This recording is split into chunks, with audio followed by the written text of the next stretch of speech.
Vanessa Edwards is a retired lawyer and legal translator. The Grass Weedo is a Foxed novel. An earlier version, Some Like It Cold, was longlisted for the Bate Novel Award in 2019 and shortlisted for the Impress Prize for New Writers 2019 and the Retreat West Novel Prize 2019.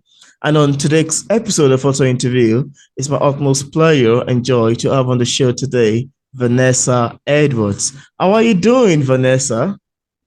I'm doing fine, Peter, and it's so nice to see you and to be on this interview. And thank you so much for the opportunity.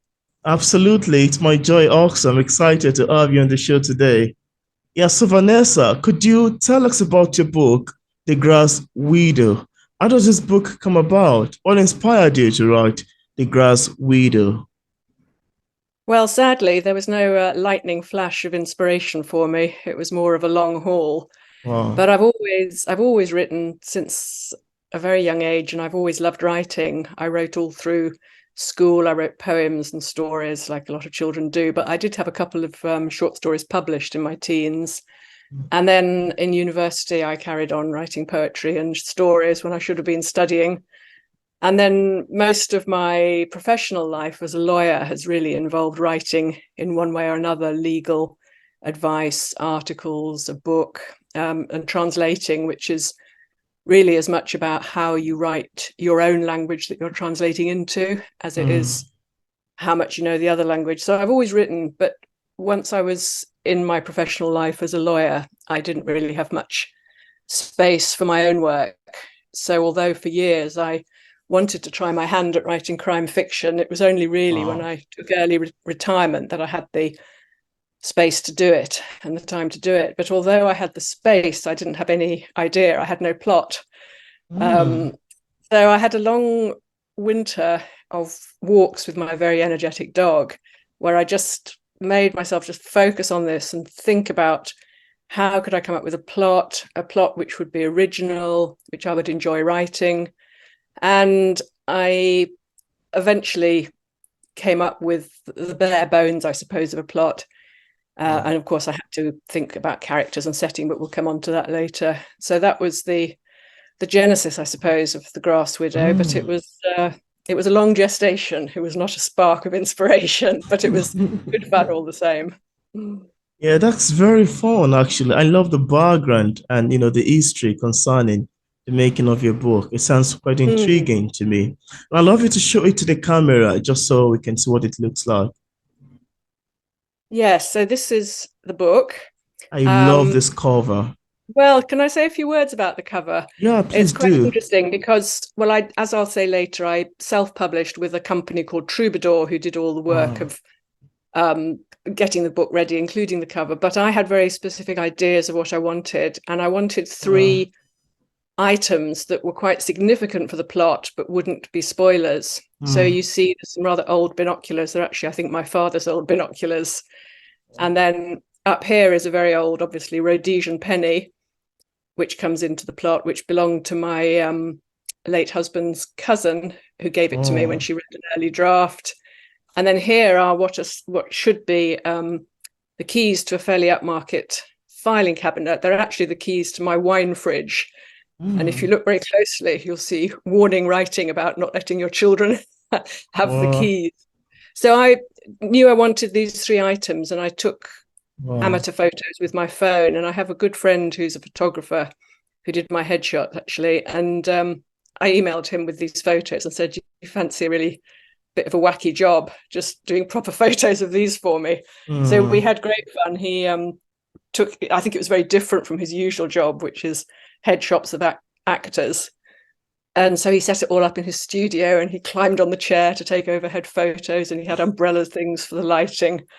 Um, there's actually some behind the scenes photos of it on my Facebook writers page, which I think will be linked to Yeah. this description page. So anyway, that's the history of it. And then so I sent the photos to the designer of the Wow. publisher Troubadour, and they came back with a terrible bright green one. It was very lurid. So I sent it back saying no. And I'm very pleased with the finished result. And the book's nice. It's good quality. So that was a good outcome. Yeah, and I love the way it looks. It's very beautiful. And I also love to Mm, ask you, Vanessa, for readers mm. who haven't read the book yet, and of course, without giving much information away, could we have a sneak of what we would expect picking up the book? Sure. Well, I liked the idea of um, a character stumbling into a situation that they weren't expecting and then having to really revise everything she'd assumed and do that kind of adjusting of a kaleidoscope of preconceptions that we all carry with us. Mm, And that's exactly what happens to Leonie, who's the protagonist of The Grass Widow. At the start of the book, she's just been ditched by her married lover, Hugh, wow. at the same time as being made redundant from the law firm she works for.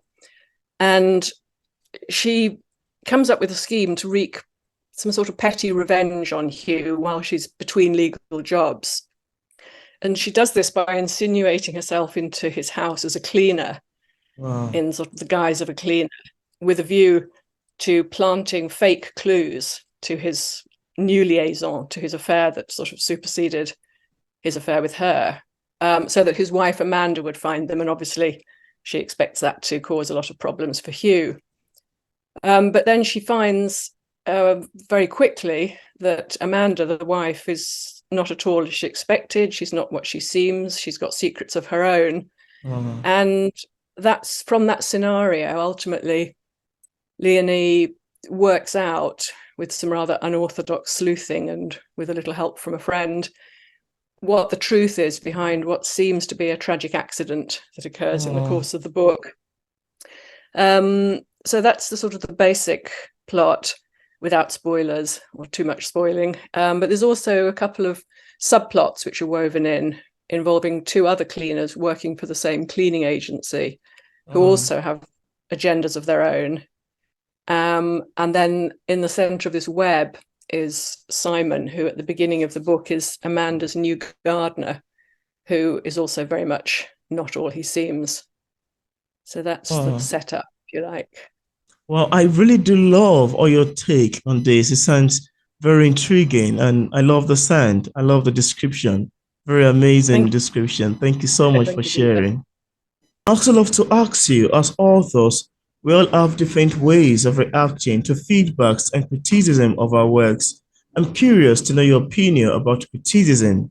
How do you react to negative reviews of your books if you've ever had one in time past? Well, the Grass Weedo has only really been out for a few weeks, and so I have had some reviews, and I'll come on to reviews later because it's very important to get as many reviews as you can. But because it's early days, I haven't had all that many, and touch wood, so far they've all been good. But I'm Hmm. sure I will get negative reviews in the nature of things.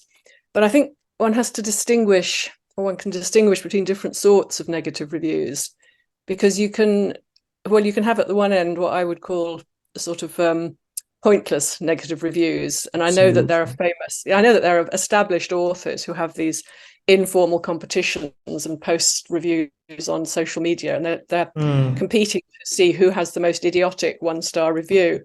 And you get, I mean, literally, you get reviews saying, well, I'm giving this book 1 star because I don't like the cover, or I'm giving this book 1 star because the packaging was torn when it was delivered. I mean, I Yeah. really have seen. Hmm. So I think, if I got reviews like that, I think I would either ignore them or just laugh, because Absolutely. obviously they're not real reviews. And then I think you can get perhaps more subjective negative reviews where someone just doesn't like the book because it's not their sort of book, and Mhm. perhaps they should have researched it a bit more, but it's fair enough that no book is for everybody. But then I think you can get obviously more reasoned negative reviews where someone has perhaps found flaws in the plot or discrepancies in the timeline or lots of typos or whatever. And then I think I would hope that if I had a review like that, I hope I would learn from it and take something away from it for the future. Because I know in all my professional life as a lawyer and as a translator, and indeed as a writer, I've benefited a lot from constructive criticism, from colleagues commenting on legal documents that I've written, and from revisers revising my translations, particularly early on, and then from early readers of Some Like It Cold as It Was, and fellow aspiring writers on a Faber writing course on which I wrote most of the first draft. And again, all that feedback has always been so helpful. And even if you sometimes think, well, that's not what I meant, of course, the fault is always yours. If someone misunderstands something you've written, you need to correct it. So I hope I would embrace any genuinely, constructive negative reviews and laugh at what I call the idiotic ones. That's very great. I so much love your take and opinion on criticism, and I love the way you explain it and illustrate them. Really made for an interesting discussion. Now, I also Thank you, love to Peter. ask you, apart from the Grass Weedo, do you have any other works you've authored or maybe currently working on?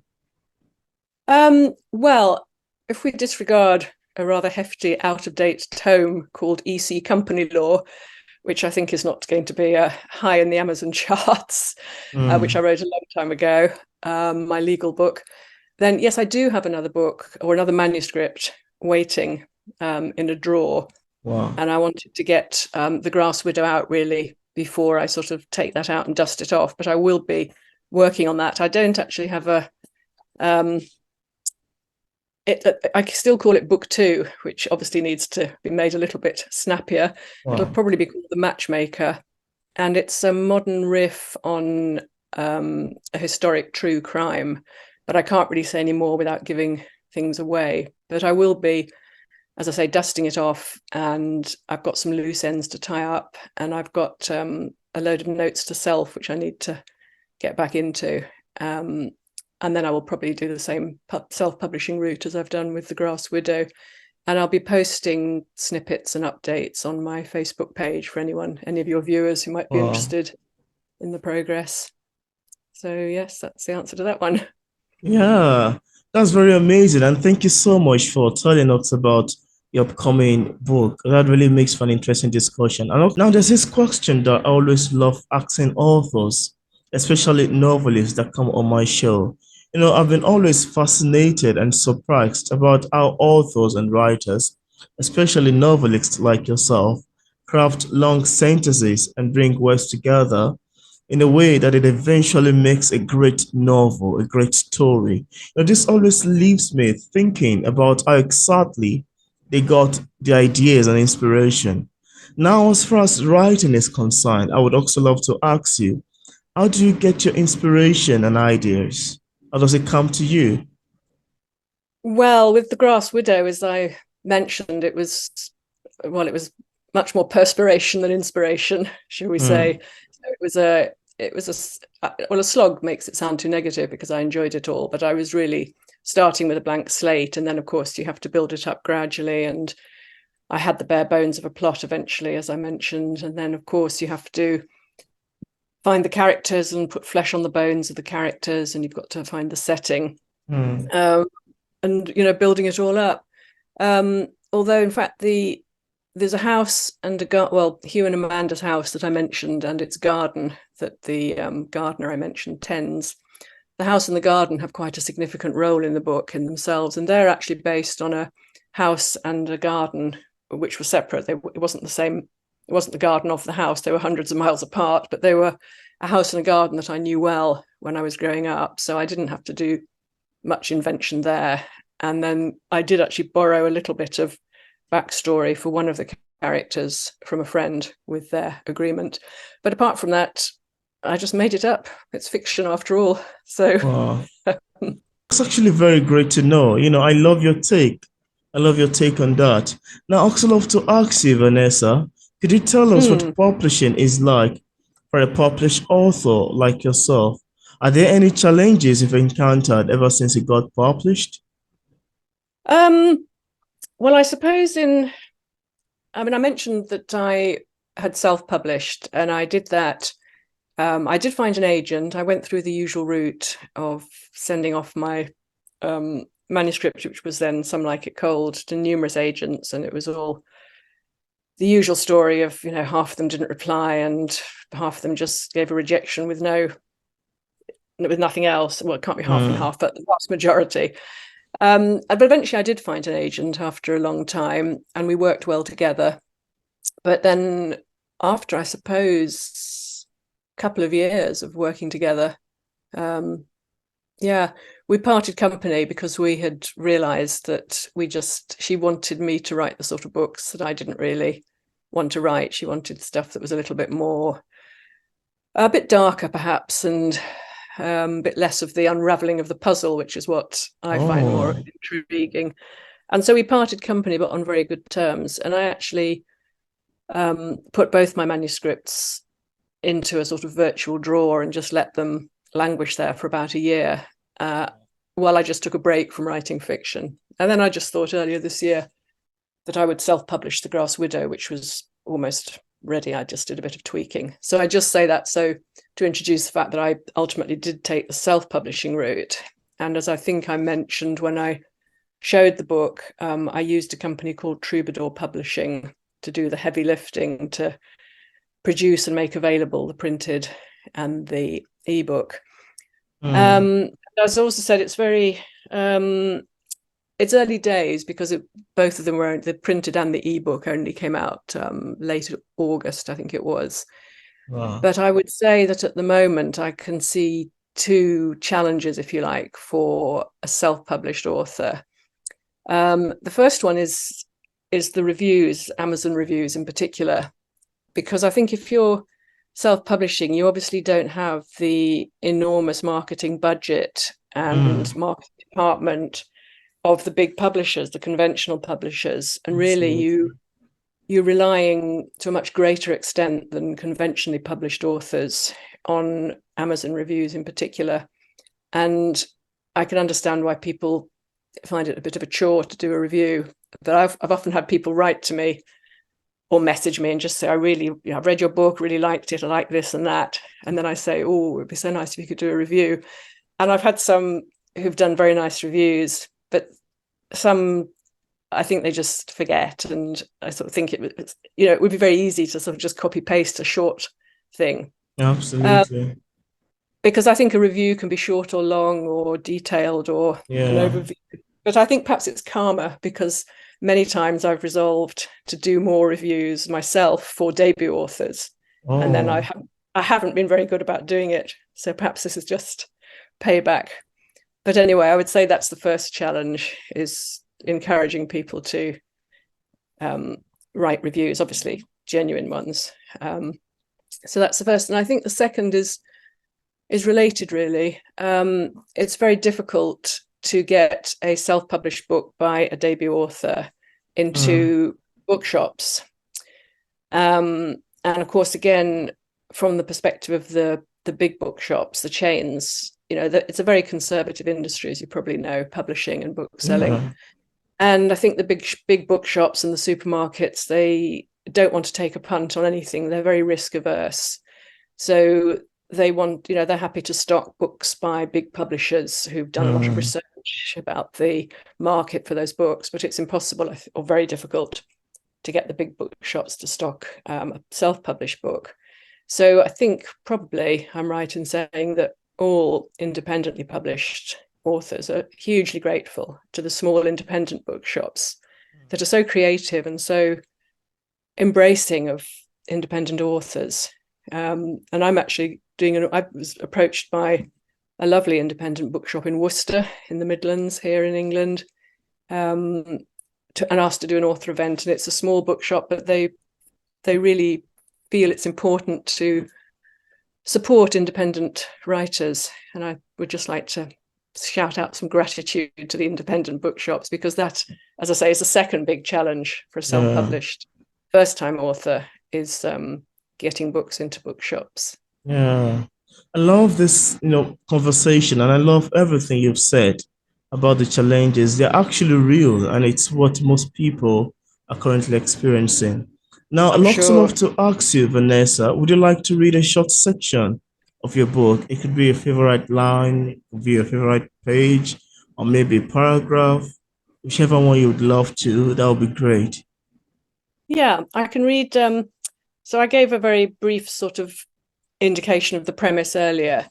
So here we have my protagonist, Leonie, who, as I mentioned, concocted this scheme to get into Hugh and Amanda's house, the house of her former married lover and his wife, not pretending to be, but in the guise of a cleaner, and with the view of her little petty scheme. So this is the scene where she first actually steps into the house. The first phase, what she calls the cleaning plan, has culminated in success. It's also the first, well, it's also an introduction to Amanda, Hugh's wife. Now, this is quite early in the book, but the reader will already have met Amanda a few times because Amanda's got her own narrative. But this is the first time we see her. This is the first time we see her through Leonie's eyes. So the two main female characters meet. It's not very long. Leonie took a deep breath, squared her shoulders, and stabbed the doorbell with an unsteady hand. She hadn't expected to be so shaken at the prospect of meeting Hugh's wife. Perhaps the cleaning plan wasn't such a good idea after all. The door opened. Leonie knew that Amanda was attractive. She'd once invented a reason to leave something on Hugh's desk at Mannering and Cox so she could check the inevitable Happy Families photo. But the camera hadn't done justice to the slim woman before her. She tried not to stare at the fine-boned face, the gold blonde hair, the cat-like green eyes echoing the emerald silk blouse.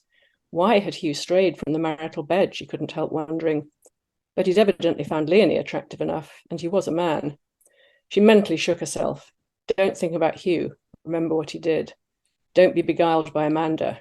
Remember she was your rival, or one of them. Good morning, Mrs. Standing, she gabbled. I'm Jane Toussaint from New Brooms. I'll be cleaning for you this week and next. Please come in. Amanda stepped back and Leonie followed her into a balconied hall. You can hang your coat on the banister for now. I'm going out after I've shown you round, so you'll need to lock up when you leave. I assume New Brooms gave you the keys and the burglar alarm fob. Leonie nodded, not trusting herself to speak. She'd done it. She was in Hugh's house, and his wife didn't know who she was. Yeah, I so much love your recitation. It sounds pretty amazing to me. And I love the way it switched from one part to another. That's really nice to know. Thank you so much for reciting. That was great. It's a pleasure. Yeah. Now, I also love to ask you, Vanessa, as a published author, what sort of advice do you have for other writers who are still struggling with publishing a book? What would you advise people in this category? Well, I think really you have to keep at it if you're trying to get published. KBO, as Winston Churchill liked to say, but people might have to Google that. Terribly polite to spell it out, but just basically keep going on. Yeah. And it's a long slog. If you want to go the conventional route with a big publisher, then, as I mentioned, and as I'm sure you know, and as many of your viewers will know, there's a lot of time in the trenches, as people call it, of sending your query letters to agents, trying to get them interested in a book. And it's obviously with exceptions, but there's a lot of, I think, lack of professionalism and lack of courtesy, and that very often you get no reply. I think agents do, in fairness, get swamped with submissions, and often from people who haven't read their guidelines, but it can be frustrating to be at the other end of it, where you send it off and you never hear anything again. Absolutely. But so I think for anyone who's trying to go that route and just gets disheartened, then obviously there is the option that I eventually took, which is to self-publish, which is much more respectable now than it used to be. It's no longer the Cinderella of the publishing world, but there are still sharks out there. There are good companies which will help you, like Troubadour has me, with the actual production. If you don't want to do it yourself, you can do it yourself just with Amazon. But if you want a bit of help, there are good companies, but there are also less good. So you need to be do your homework before handing over any money or signing on the dotted line. Absolutely. So I think I think you need to be, before abandoning the conventional route, unless you just decide you want to take control yourself, which I think is also quite rational.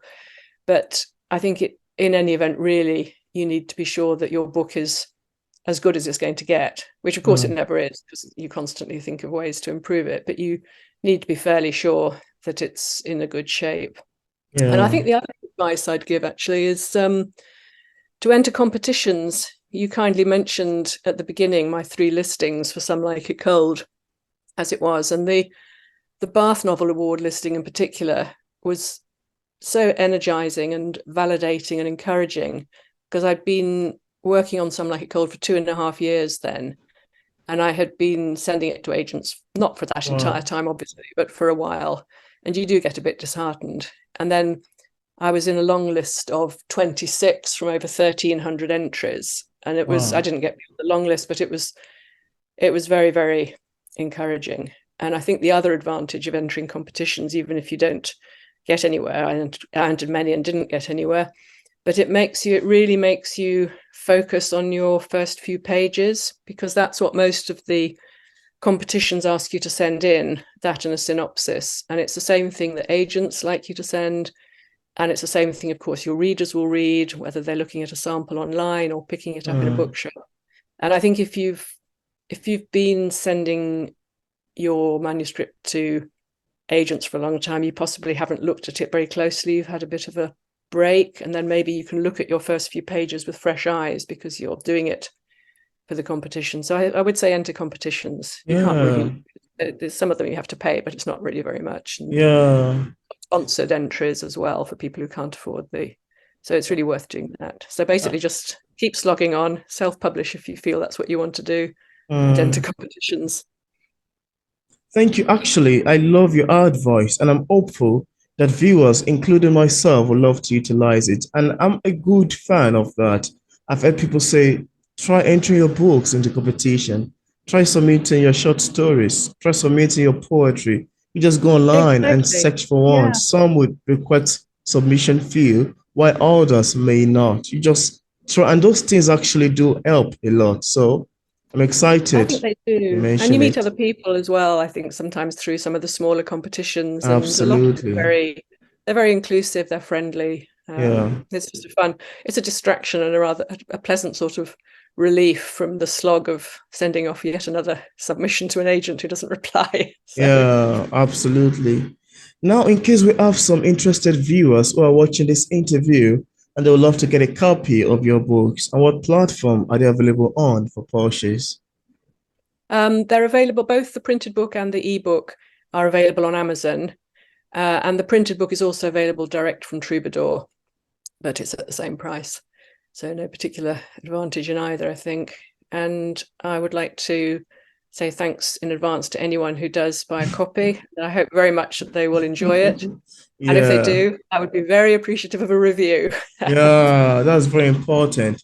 And I left a Mm. link in the description part of this interview where interested viewers can get a copy of Vanessa Edwards' books directly on Amazon. And also left a link to a social media platform in case we have some people also who would love to follow her there.